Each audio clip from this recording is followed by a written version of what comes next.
Good morning. This is Fee Holden, head trainer at the Body Institute. Today is day 2 of the 90-day Well Body Transformation Challenge. It's a mouthful, but if you get yourself used to saying it, it can translate to a little more dedication.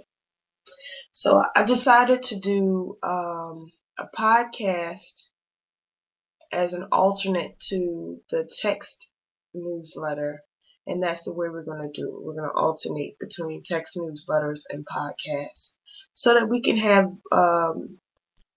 each and not both. So this morning, what I was going to put into the text newsletter, we're just going to talk about it a little bit this morning. First, I want to know how many of you have woke up from a full night's sleep last night? How many glasses of water have you had since you woke up this morning? If you have forgotten to get your water bottle together that you're going to be using throughout this challenge, that's okay. I know you have cups and glasses in your house. If you don't, you have the palms of your hands. Drink some water.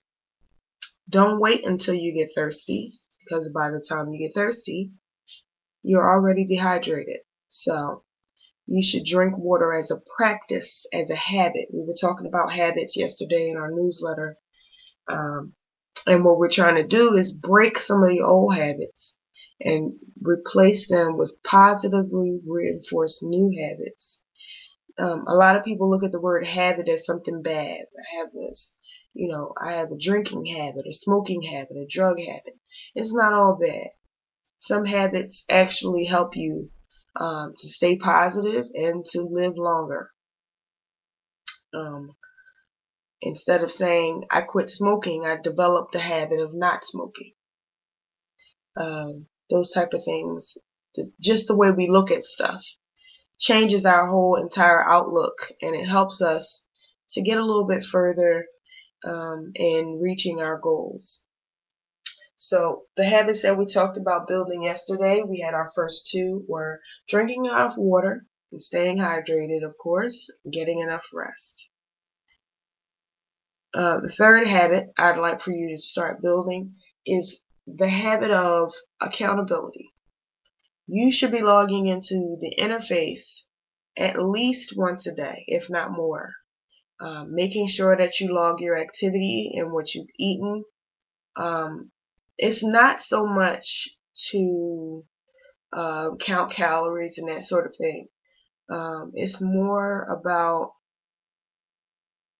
keeping it fresh in your mind. Every time you have to go and log that information, it makes you mindful whenever you're making choices about what it is that you're going to eat, or what it is that you're going to do. It makes you mindful. If you just got finished logging activity or logging a meal, you're less likely to go sit on the couch and watch Judge Judy for a couple of hours. Even though Judge Judy is just awesome. She is the bee's knees. You're less likely to do things that aren't productive when you take the time out to make yourself accountable. Most of the time, most people don't have access to what we have access to, which is that wonderful interface. It seems pretty bare bones, and at times it looks a bit cheap, but I'm telling you that a lot of work went into the coding of that interface. So use it and don't waste. So like I said, building a habit of logging into the interface at least once a day. Jot notes about what you're going through or what's going on, or something that you might decide. You can even talk about what you're going to do for your chill day in that journal on the system. I do have access to those journals. I'll never share any of that information unless you want it shared. You can post questions and that sort of thing in the forum, and we can address them in our podcast, or we can talk about them directly in our one-to-ones. It's up to you. You can give me permission or not. The third habit that I want to, it's not the third habit, that'll be the fourth, wouldn't it? The fourth habit is building a habit of meditative activity. And what I mean by that is not just sitting quietly and meditating. I'm talking about turning regular activities into meditations in and of themselves. So a part of today's podcast, which I was going to do along with the newsletter and just attach it, is a guided meditation for a relaxing walk. It's important that you're active, but I want you to change your ideas and ideals about what it means to be active. A lot of people stop exercise regimens or fall short on their New Year's resolutions and those sort of things because the exercise regimen becomes too much of a job. It becomes too much of a duty to get it done, to go to the gym, to do that sort of thing. And even when you buy all the equipment and stuff like that and you have it in your house at your fingertips, a lot of times it's just something that you just rather not do. So I would like to change your ideas about activity and exercise in general into one that is positive, because you deserve the benefits of a fit body. It should feel good. It should be pleasant. You should wake up in the morning and feel so excited and you can't wait until you get out to get your walking in the morning. I know myself, my day just kind of isn't right unless I get that little bit of time to myself. My children get up for school at 6:30, and that is really, being very lenient and allowing them that short amount of time to get ready for school. They need to be to school at 7:30, so that means that they have to move quickly because there's a lot of them. So it's also selfish to allow them that time, because it gives me a little time to get outside, to decide where I want to go, and just walk and just enjoy it. Sometimes I have music, sometimes I don't. Sometimes I people watch. Well, all the time I people watch. I'm always people watching. I'm nosy. But I get that time to myself, and it's relaxing, and I'm more able to deal with that morning rush than if I just got out of bed and woke everybody up and had everybody up moving all around while I'm trying to get myself together. So building a habit of walking and turning walking and different types of regularly monotonous activities into something meditative and beneficial for yourself. As far as your goals, we're going to be making quite a few goals between here and the end of our 90 days, and I hope continuously on after that. I need for you to be intentional about those goals. Make sure that your goals are realistic. If you are 45 pounds overweight, don't make a goal like, I want to be at my ideal weight in 2 weeks. It's not going to happen. You have to make realistic goals. For most people, clinically speaking, a pound a week is really making progress for some people. My methods, period, tend to end up on the higher side of the scale, sometimes 2 to 3 pounds a week. But that's because of the raising of the amount of water and that sort of thing, and the substitutions that we make in our diet, and also the behavioral modification. During this challenge, I'm going to need for everyone to practice what it is that I'm taking my time at practicing which is radical honesty. And radical honesty means you tell the truth despite. Um, and it puts you in a very vulnerable place, because a lot of times we we say nothing's wrong when something is wrong, and we don't want that conflict. We do those type of things that seem relatively innocent, but they really aren't. So I need for everyone to decide and be intentional about being radically honest. Tell the truth despite it all. At least for the duration of this challenge. Some people cannot get through their lives with the people that they live with and tell the full truth. Not that they can't, it's that they choose not to eliminate some of the stress. We're going to need to get to the bottom of some issues before we can shed the weight, and I mean shed the weight in every sense of the word, in order to move forward. We're going to need to share with each other, our partners, our children, our friends, and our family, if we expect to have a genuine support system. If you want people to genuinely support them, you have to be genuine with them. So it's important to note that the philosophy of this challenge is real shit. It's real shit. And, just to add a little laugh and lighten up the mood of this, ain't nobody got time for fakers. And that's serious. It's day 2, and it seems like it's very early out of 90 days, day 2 out of 90 days. But it's really time to start settling into the system and get down to business of being better. During this week, we're probably still going to have people deciding to sign up, and that's fine, because this initial week is not structured in the least. I want you to make a concerted effort to make some behavioral changes, to decide on making some different choices. That way you're more likely to stick with them during this 90 days, because it will be a grueling 90 days. I'm telling you from my experience and personality that it will be.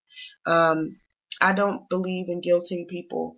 However, I don't play with people when it comes to the seriousness of wellness. So that being said, here's something. We talked about walking and how we need to start up a practice of doing that, to either energize ourselves in the morning or clear our heads in the evening or whatever, and knowing that it's meditative and that sort of thing. And don't shoot me here, but plenty of people have forgotten the practice of spring cleaning. When I was a little girl, whenever spring came along, I literally hid under my covers. I dreaded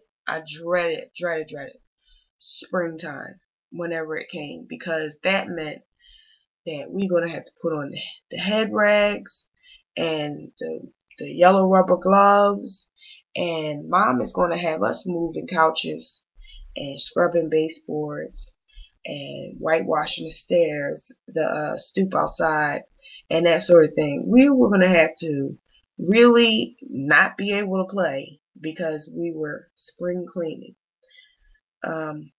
It wasn't until I grew up and had my own children that I understood why that was so important. Our houses hold so much. Sometimes the negative energies of people that we invite inside, the negative energies of the people that we put out.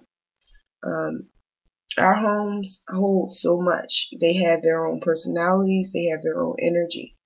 And a fresh start during this soft reset that we're having is indicative of what we're going to see for the next 90 days. So we have to get some of that. We have to get some of that spring cleaning. And it's not just spring cleaning out your bowels, or spring cleaning out your closet, or spring cleaning out your last boyfriend. If we're going to clean out our bodies and our minds and our Facebook friends list and that sort of thing, we have to get in there and move furniture in the house. Squat down and get to the baseboards. Reach up there and clean those blinds. Make your bucket of clean water in the kitchen and carry it upstairs, then clean, and then bring it back down to empty it. Leave your vacuum and your mop in the closet. Instead, use the broom for your carpets and a scrubber for your floors. Wash the windows. Don't use the harsh chemical cleaners where you just spray it and voila, everything's clean and sparkling. I forget what that stuff is called. The bubble scrubs or something. No, you're going to use elbow grease. And hopefully you're going to use green methods of cleaning. Lots of vinegar, peroxide, and that sort of thing.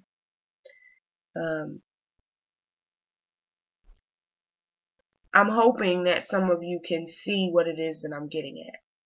And what I'm getting at is that the spring cleaning is not only good for your health, since you're cleaning out of your body. You don't want your house in all of its, winter filth to make you sick after you've cleaned out your body. But you're actually working out. You can turn every piece, every bit, every moment of your household chores into a workout. You're going to sweat. You're going to feel the burn in those legs. You're going to feel the muscles in that backside. You're going to actually work out. And it's going to benefit you by, one, having a clean house, and two, you're going to get toned. If you were just cleaning a house, the toning comes slower. But along with your regimen, keeping your house clean is important to physical activity. Even if you don't do anything else before the weekend, you need to have your house spring cleaned this week. It's important to the process. Your house needs to be spring cleaned this week. Everything that has a surface should be cleaned. That is how I teach my children to, without going through all of those little tiny rules about how to clean a toilet. Everything that has a hard surface should be cleaned. Everything that's soft and cloth should go in the wash machine. That is how you get every last piece clean.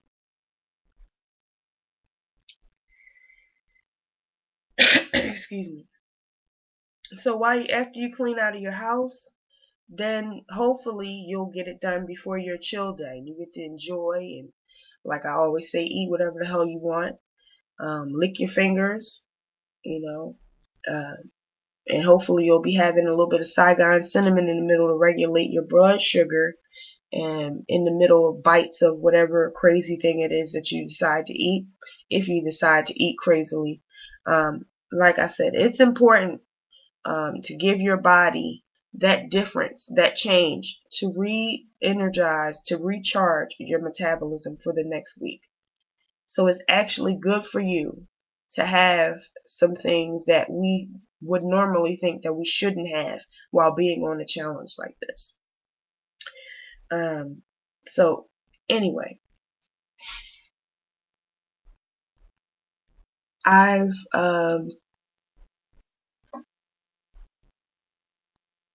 talked about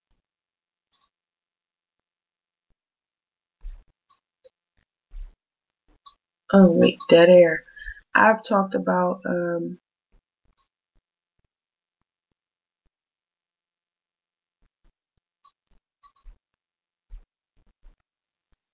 what it is that I've been doing for a while. But okay. We're gonna have, I'm sorry, I totally lost my train of thought in the middle of this podcast. Excuse me. There are useful things coming up. We're gonna have a guided meditation as soon as this audio loads into this little interface here. And excuse me, I can't remember. Okay.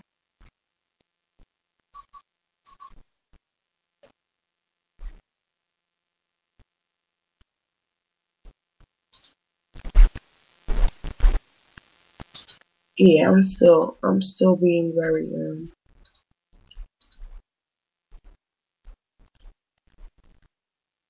airheaded right now because I don't see the audio that I loaded, and that is not cute.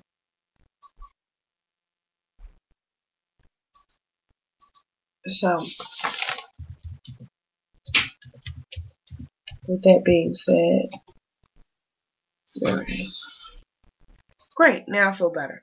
Okay. So we're going to do the guided meditation. It is a 15-minute meditation.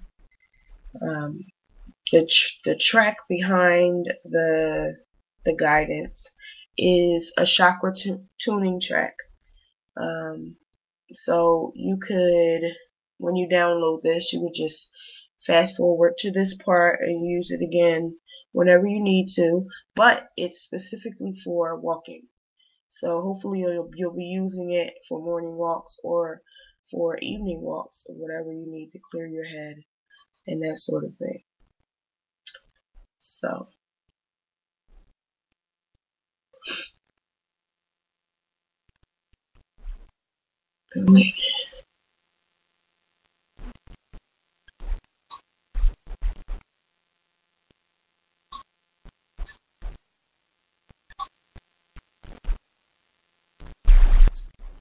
here it is. Okay.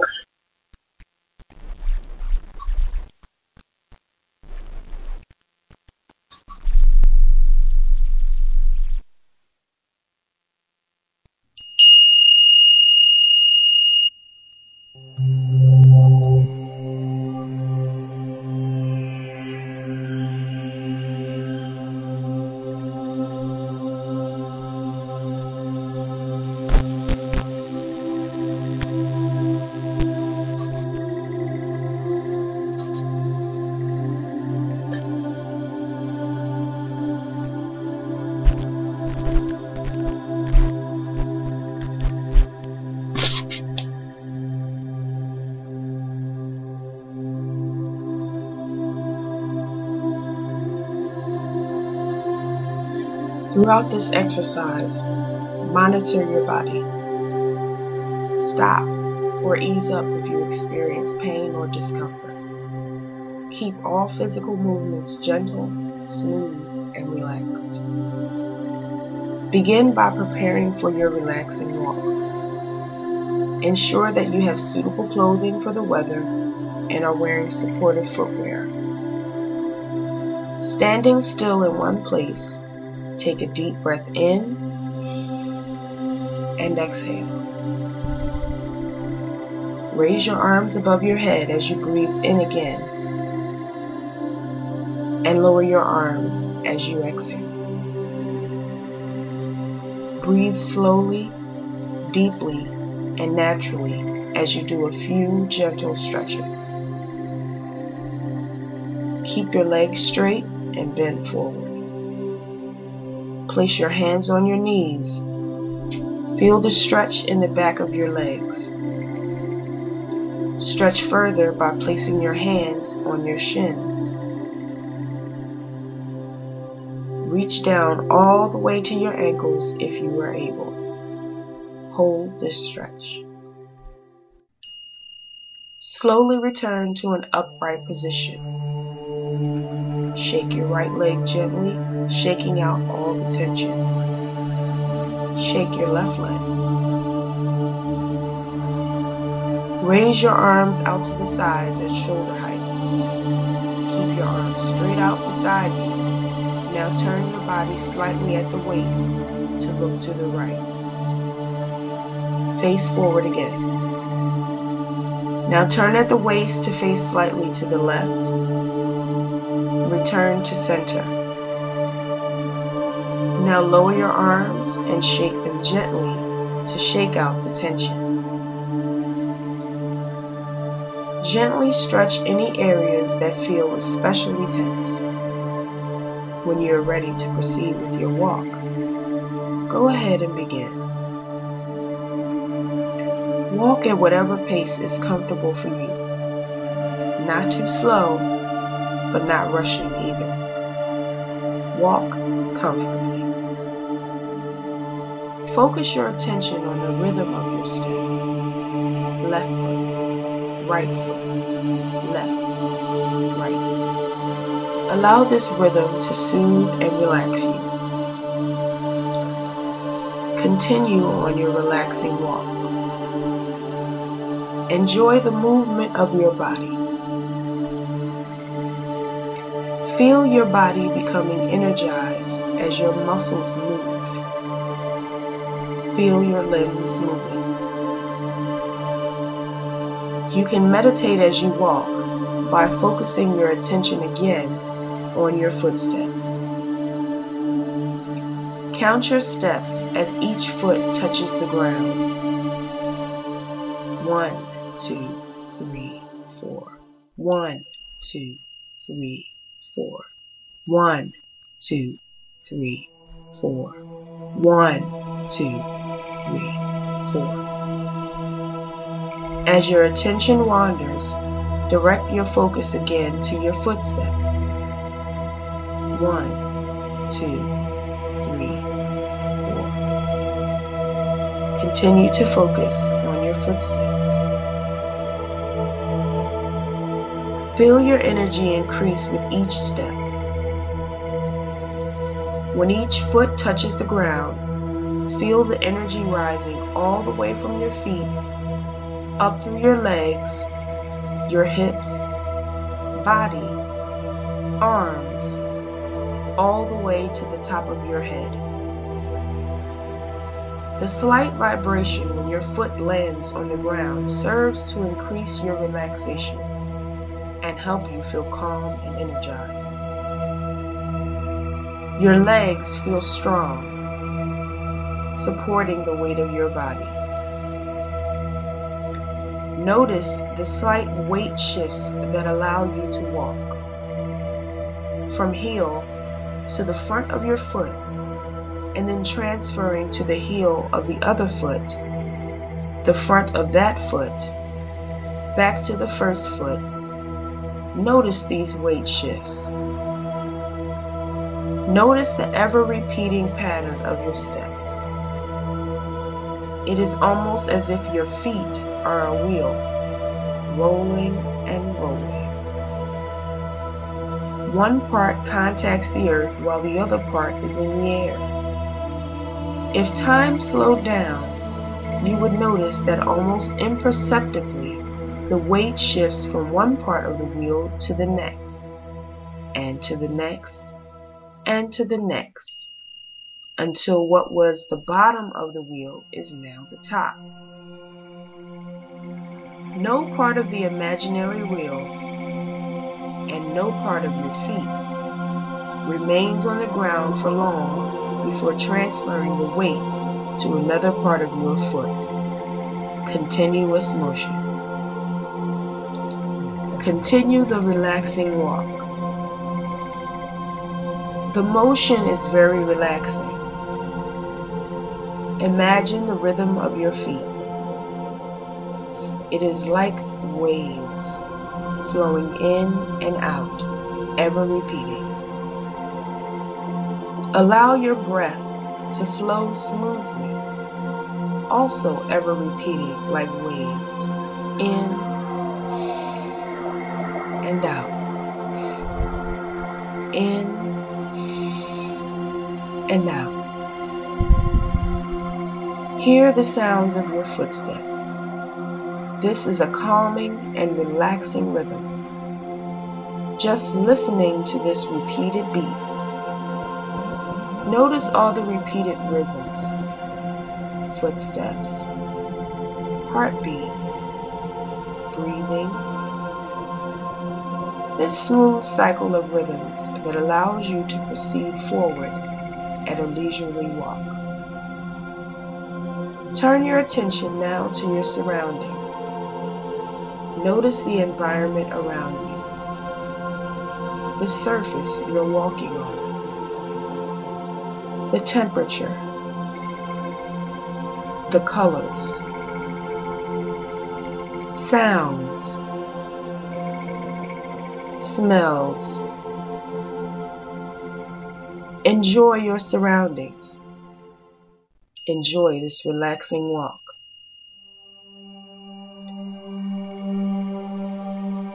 I'll end this guided meditation now, but you can continue to enjoy this relaxing walk for as long as you wish, feeling alert, refreshed, relaxed, and invigorated.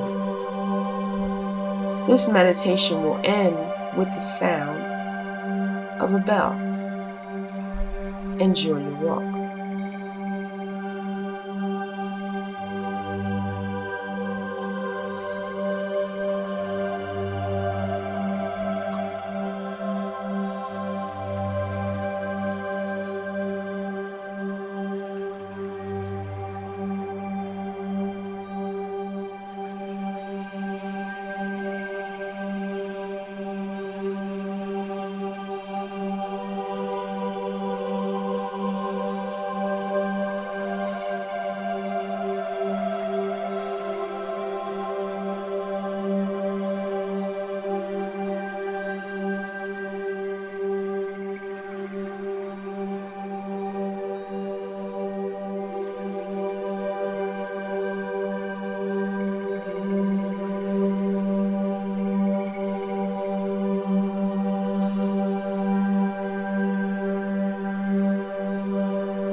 Welcome back.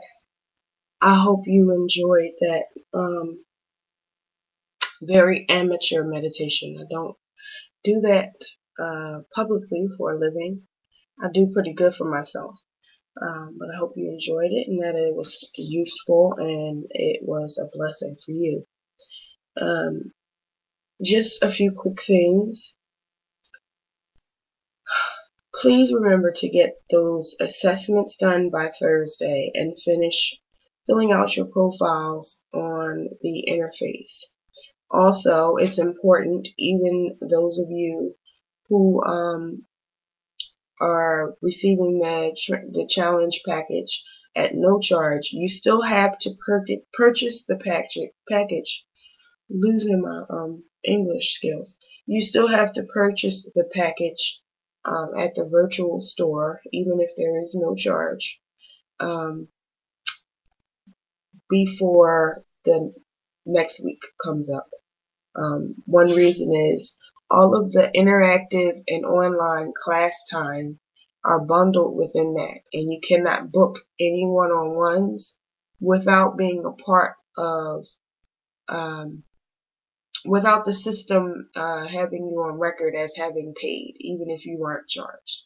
So the system doesn't recognize you as a paying client unless you purchase that package. Also, you'll be purchasing the package that includes the Mike Tyson challenge. I'm going to be doing the Mike Tyson challenge as our first high intensity activity next week. And that is going to be live online, and we're going to see how many reps of the Mike Tyson squat challenge we can do, and that is going to be an every week thing. If you see in the package, there will be 12 of them. The reason why I decided not to do it this week is because um, day one should have moved everyone into the system and everybody should be ready to go. But everybody is not. A lot of people are receiving passwords and different things like just now, and I have no idea why. It has something to do with Google because Google sent me a message that said somebody strange tried to get into your account and let us know if you is them. So I think it's Google holding, they're protecting me too much. They're being a bit overprotective and they're stopping some things from getting through to some of you. Now, you need to know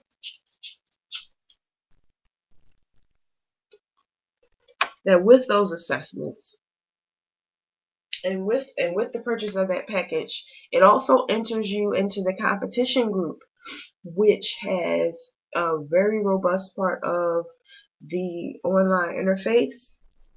It compares your progress against those of your peers in the challenge. That's where the healthy competition comes in.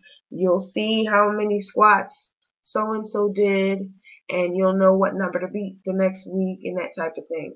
You have better results when there's an element of competition as well, and you're less likely to say, "I've done enough."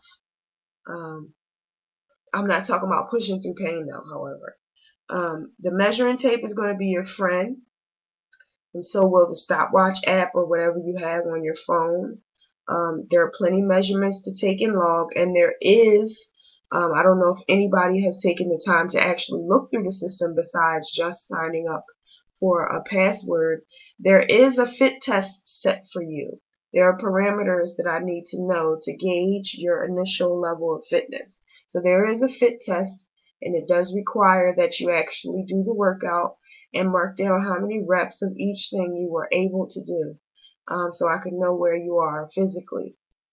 That is important. So you need to do that fit test before the end of this week. Also, make sure that you schedule your one-on-one session with me this week. I still have to do your fitness and nutrition assessments, and also do your what do you call it?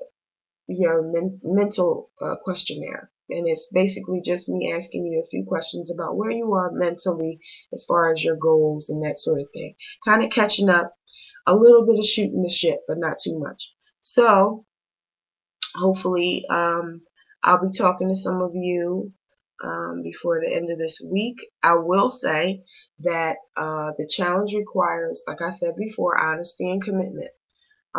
If you have not finished, um, if you have not finished your assessments or your forms, and you also have not contacted me in any way, I'll be forced to drop you from the system because that is the way um, this challenge is set up in the interface.